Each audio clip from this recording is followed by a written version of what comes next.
Hello everybody, welcome to another microphone testing video. Today I'm going to be testing wireless microphone rigs, and there's a reason for that. I need to buy myself a new one.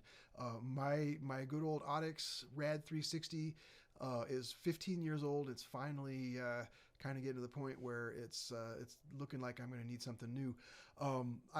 Truth be known, I used to be an AUDIX endorsing artist, and that was back in my touring days when I was touring a lot more. I was playing with a lot more bigger names, and so I was able to get the AUDIX product, and I was able to say that I love that product, even if I didn't have an endorsement deal with them, I would still love that product. It just always has been solid. It's really well designed.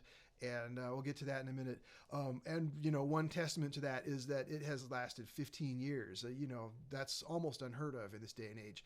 But I've been using it strong, no problems. I've been, you know, I was on the road a lot, and this thing got bounced around and dropped, and everything else that you could possibly imagine could happen to it. Stuff got spilled on it, and it's still going strong. Takes a licking and keeps on ticking, as they say. But at this point, this RAD360 is an illegal product. The FCC has declared that these frequencies from 638 to 662 megahertz, these frequencies are illegal. I think what happens is that they sell off certain frequency bands to other companies, phone companies. Everybody's like, you know, needing new cellular phone frequencies, and so these frequencies just were on the chopping block, and they no longer are legal for the purposes of using them for a product like this. Now, that is not to say that it doesn't work just fine, and there's no such thing as, I mean, there's not, the frequency police are not going to come and track you down if you're using a product that's not in one of those frequencies. If you're doing a gig in an area where there's a cell tower nearby that's using those frequencies, then you're going to get interference. You're going to get, you know, like all kinds of noise and stuff, and it's going to be hard for this device to find a channel that will that it will be able to broadcast to without any kind of problems.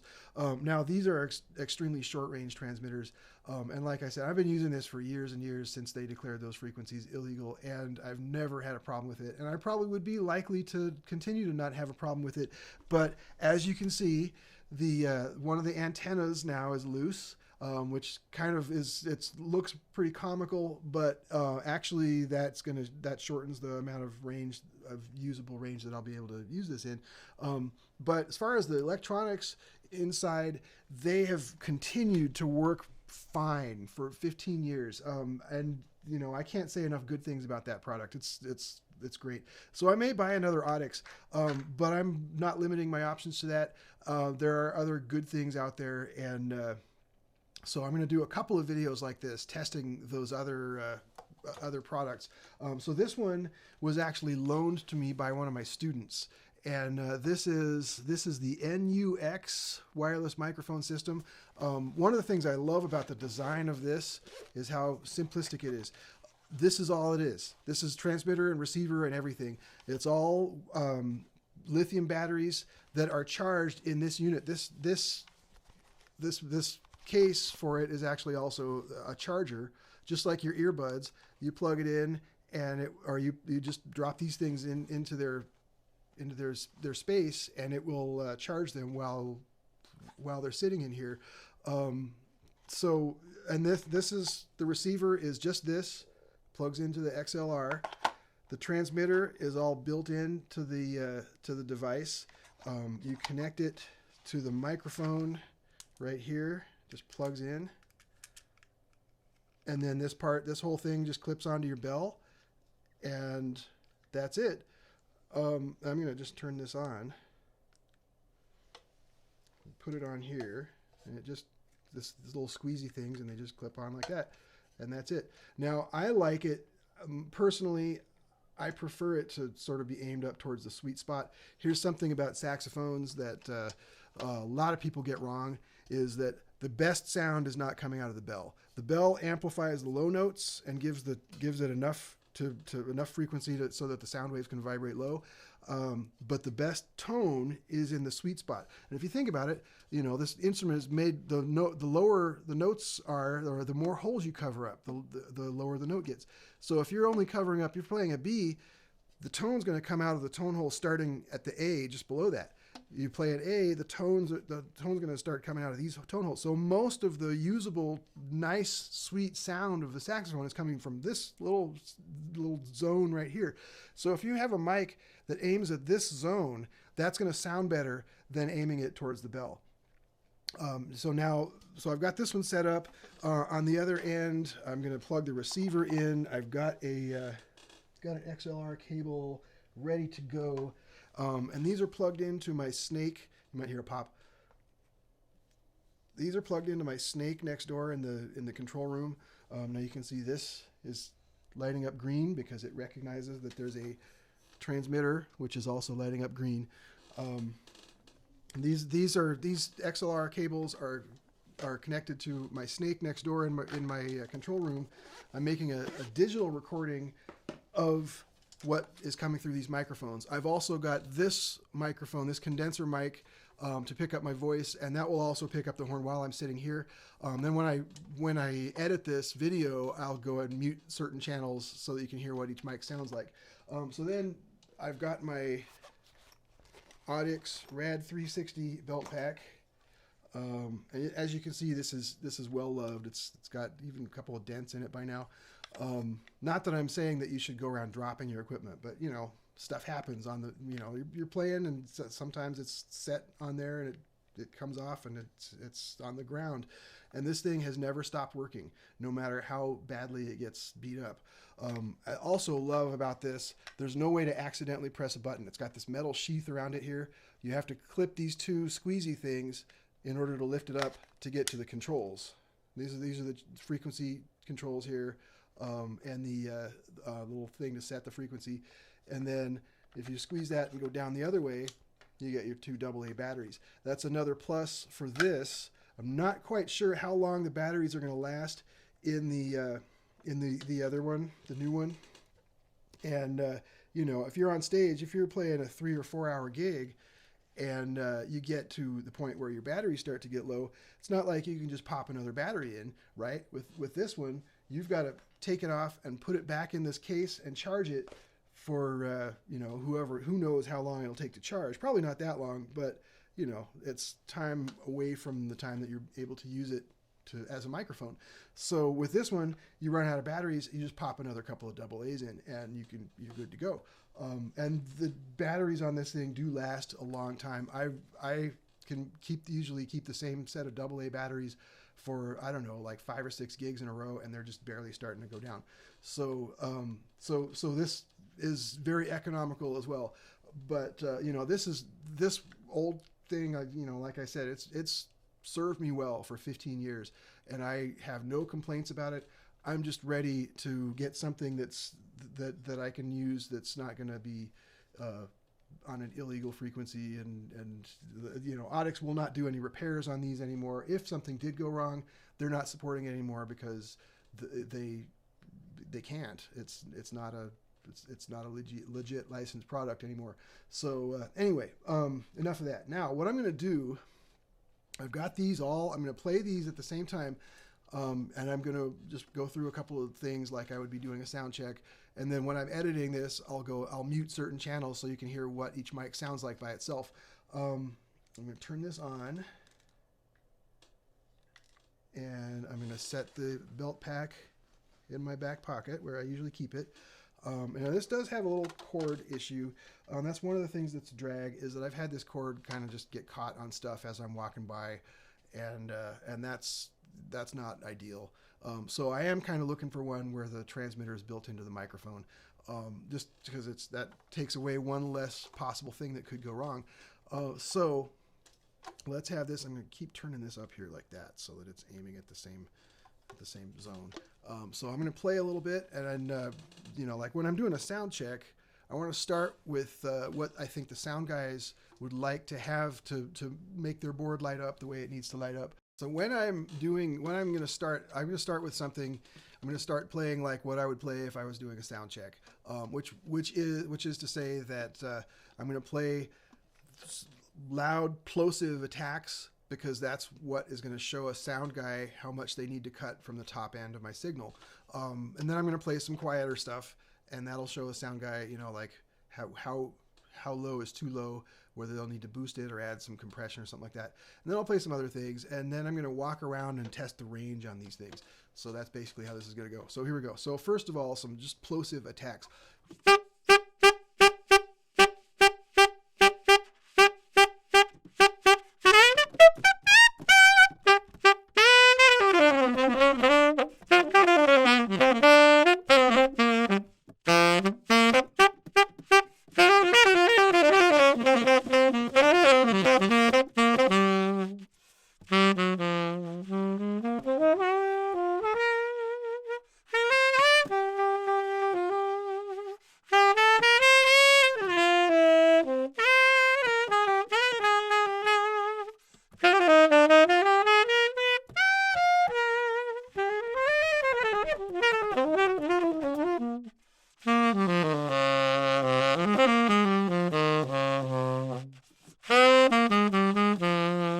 Okay, so then maybe some low notes.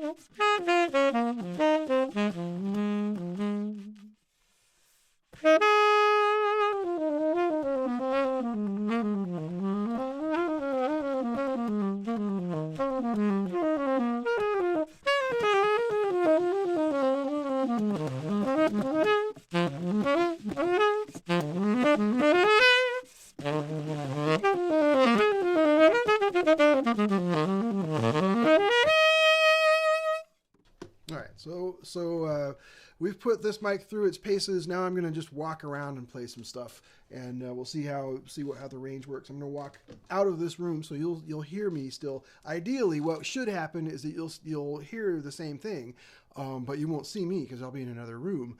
And then when I come back, I'll come back into view from a different door, and it'll mess everybody up. So here we go.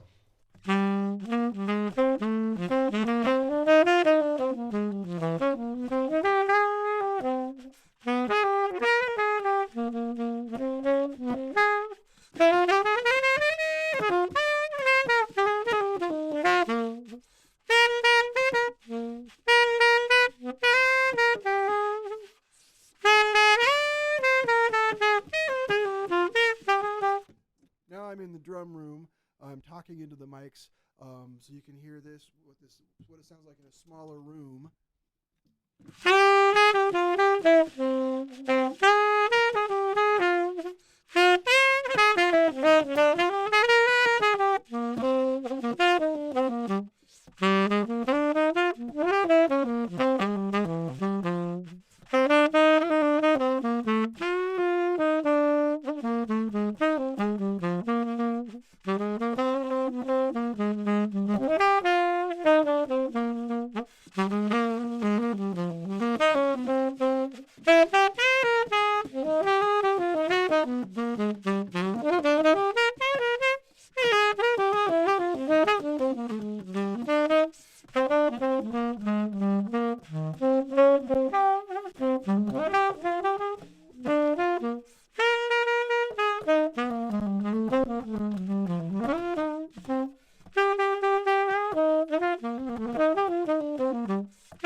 All right.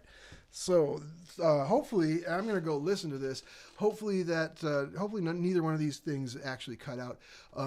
But that is a worry because this one actually works on. It doesn't use the same radio frequencies as most wireless rigs. What it does is it converts to it's kind of a cool design actually. It converts the microphone signal to digital right there in the transmitter, and then that sends it over the airwaves over a Wi-Fi frequency, and then it picks it back up and converts it back to analog to go into the microphone cable. So you have basically now the disadvantage of that is that anytime you have digital analog conversion going on, you might get latency, which is that the sound might be a few milliseconds behind because of the time it takes to make those calculations. But the latency is probably not bad enough to notice. The other disadvantage to using that type of system is that it's not as good at playing through walls. So we might get to experience that because I went through a couple of different places where I was behind some walls. So we'll see how that works. Anyway, leave some comments in this. Let me know which one was your favorite.